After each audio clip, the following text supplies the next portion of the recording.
And welcome back to my channel. And in today's video, we are going to talk about how time and tide waits for none in regards to narcissistic abuse and going no contact with your narcissistic parent, partner, or child. Hello and welcome back to Quantum Dynamic 8, Recreating Life and Living. Hi, I'm Chirashri Banerjee, the founder of Quantum Dynamic 8, and I recently got kicked out of my biological father's house. The reason I got kicked out was because I was sleeping till late and he made an issue out of it, began to kick my door, and went to the extent of calling the cops because I was sleeping and made it very clear that I shouldn't be staying anywhere close to him but go back to where I came from or find some place for myself. And he was not willing to give any property to me but give it away all to my cousins. And it didn't really affect me because this was not the first time. But I went back because I had to learn that yes, a narcissist cannot change even if it's your biological family and that person is not really helping you to upgrade and is not really literally there for you, it's okay to let them go. And that has been one of the most prevalent lessons of my journey when it came to relationships or it came to my family. Letting go of a person and going no contact felt like, oh, why should I do that? I just want to fix that person, change that person, put all my energy and apply law of attraction to change that person, to activate that person in a new vibration. Even though my unconscious was dwelling in a state of, I definitely don't want these people to change. I definitely don't want to forgive these people. So there was like two consequent polarities going on continuously for me. So if you can relate to my situation and have been through something like this, my heart goes out to you. And yes, it's like literally so difficult to let go of a narcissist, a trauma bond, some relationship that's toxic, whether it's with a family member or with it's a romantic connection or it's a friendship, when that connection is not serving you.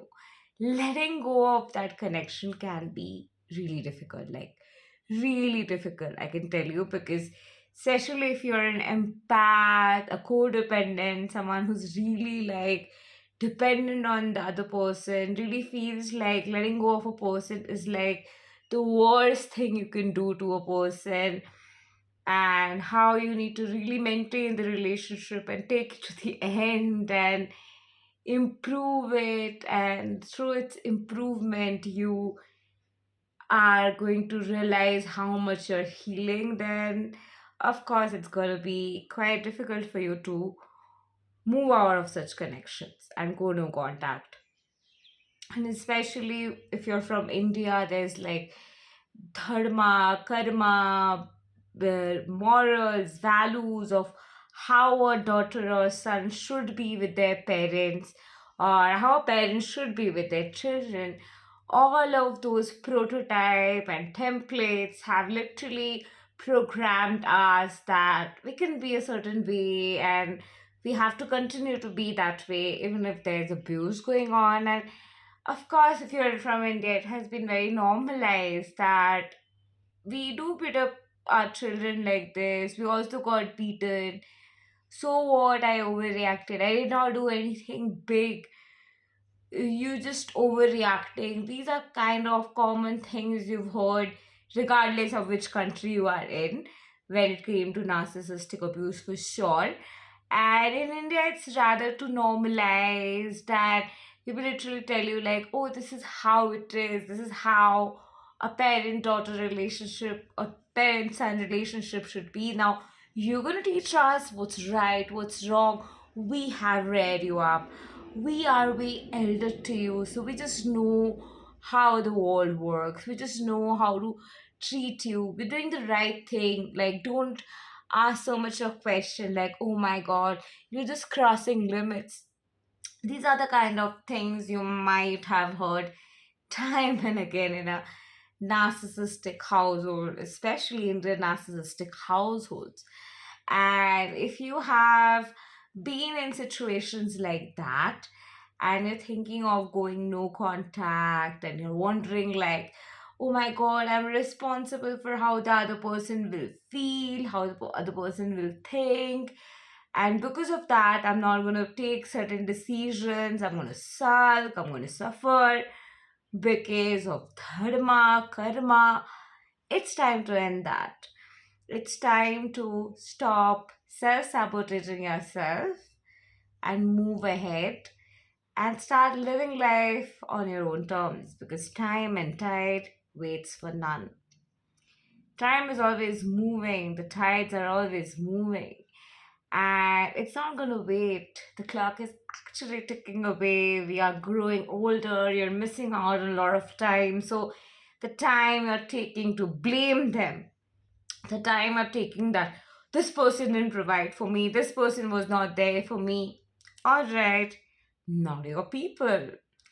You need to let that gang go and focus on a group that is a vibrational match to you, a vibrational match to your values, whether it comes to your career, relationship, friendship.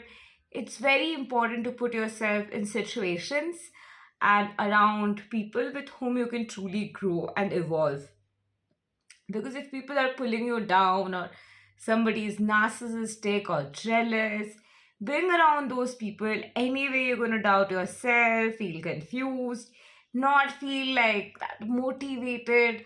You would be rather too lethargic to keep going, honestly speaking.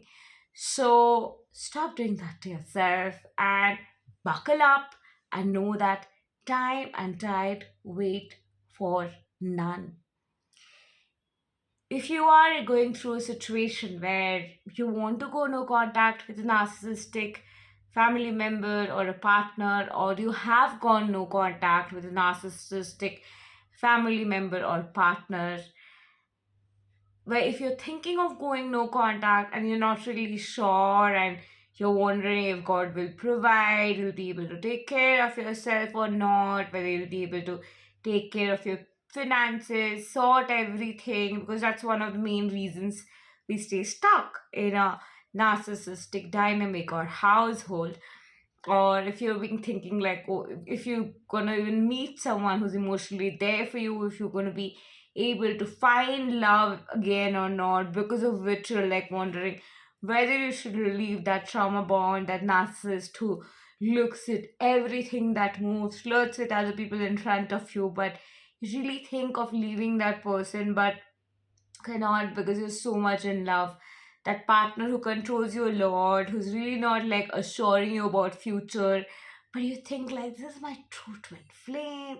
It could be a false twin flame or a narcissist, a trauma bond, a toxic relationship, and you're just holding on to it, latching on to it, maybe a limerence, because you don't want to experience something deeper, a real, and connect once again, because you feel like there's nobody who's gonna vibe with me, there's nobody who's gonna connect to me, so I'm gonna just latch on to this.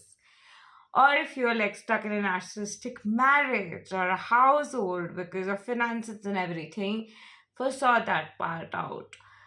I know it's gonna be like literally impossible and very difficult to work in a narcissistic household and sort your finances, but if I could do it, you can do it too. I'm just like 30 years old. I'm managing everything by my own, from my rent and to everything. And I'm right now in the heart of Himachal, and I have permanently moved here. And if I can handle it, if I can do it all by myself, being an entrepreneur, so can you. And if you are like, oh, I can't work in a narcissistic abusive household. People are shouting, I don't have privacy.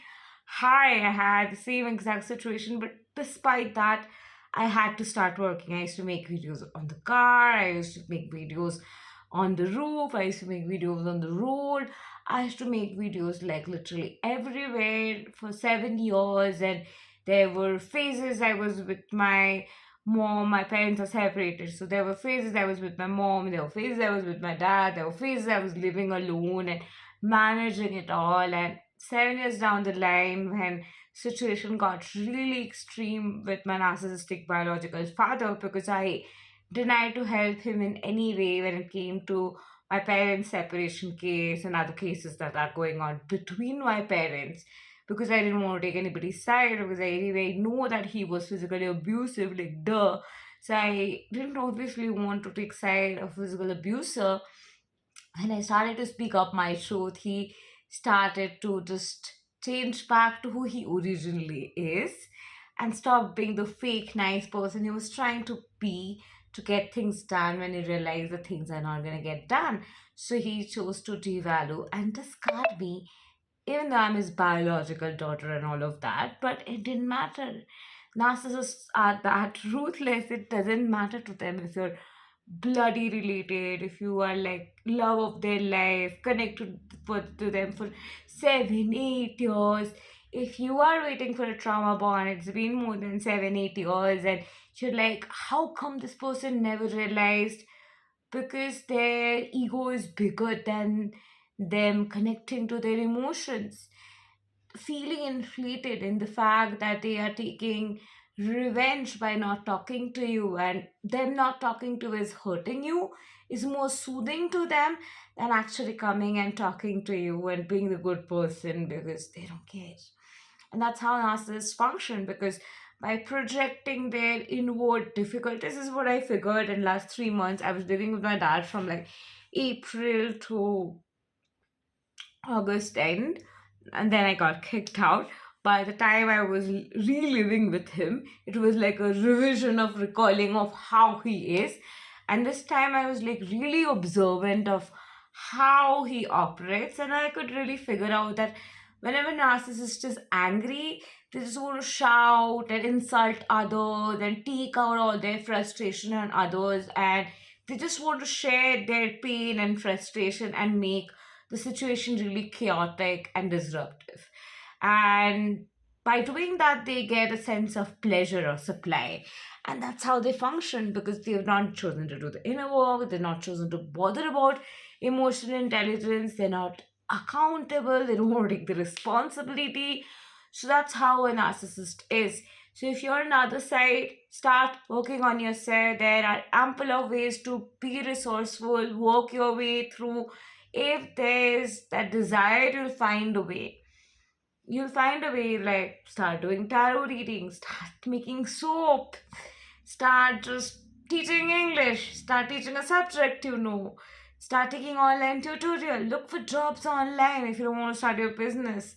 There are like so many ways to make money currently on the internet. So get empowered and move out. And if you have moved out and they are just harassing you and all of that, keep on doing the inner work. You can work with a coach if you want, or keep on journaling, like write your heart out, what happened, what do you feel about it, what sensations are coming up, and what do you truly desire. First rant, then transmute it to what you truly desire by understanding the emotions and sensations in between. Simple as that. And do that as often as you can, especially if you're coming from trauma and abuse. It takes years to truly heal and regulate your nervous system and start operating from parasympathetic. Like at this point, I am operating from my parasympathetic, but I've been like so used to working from survival instincts that it takes a while. I have seen that along my journey, I've seen that with my clients. So it takes a while till you have completely flipped to operating from parasympathetic. So don't be hard on yourself, be kind to yourself, understand that recovery is a process. So if you are beating yourself up, there are emotions coming up, you're feeling like how this person could do it, just feel through your feelings, be present with your emotions, and congratulations on being courageous enough to move out, even though it was not easy. But it's not just about leaving the karmic or moving out, but literally leaving that energy behind internally. So, to leave the energy that's held back from the past and past timelines, rant your heart out. Blame, but understand the emotions and sensations. Of course, behind blame is anger, rage, apathy. How dare they do that to me? So, a part of you knows you didn't deserve it. So part of you knows that you deserved better, but that energetic shift you're not being able to amalgamate in because of that excess of anger. So rant it out. Also focus on the sensation, movement, where is it located, the structure. All of that is going to help you to push that energy of trauma that's stored in the body out of the body while you rant out the story part, and you have to do it again and again, like again and again, till you have been able to process it all and move towards deciding what you truly prefer. Sometimes you just want revenge. Eventually, you might just shift to you want things to work out in your favor and all of that, but it's a process. So don't be hard on yourself. It's a beautiful journey, it's a process, and it's a journey of rebuilding faith again in God, universe, aspects of life having your back, you having your back, but it's a process because you've already lost so much of yourself in the chaos and narcissistic abuse and constant dysregulation of your nervous system that it takes a while for you to move ahead. But always remember, time and tide waits for none. You will find a way out. You will be able to be independent and do it all by yourself and not really have to depend on your narcissistic family members because you are immensely resourceful. Given that you have fought with those kind of nuisances and you're still standing strong, that shows how powerful and strong you are. So you give yourself way less credit than you should, and it's time to really give yourself more credit and nurture yourself, nourish yourself more, and start focusing on the very many reasons why you are worth it.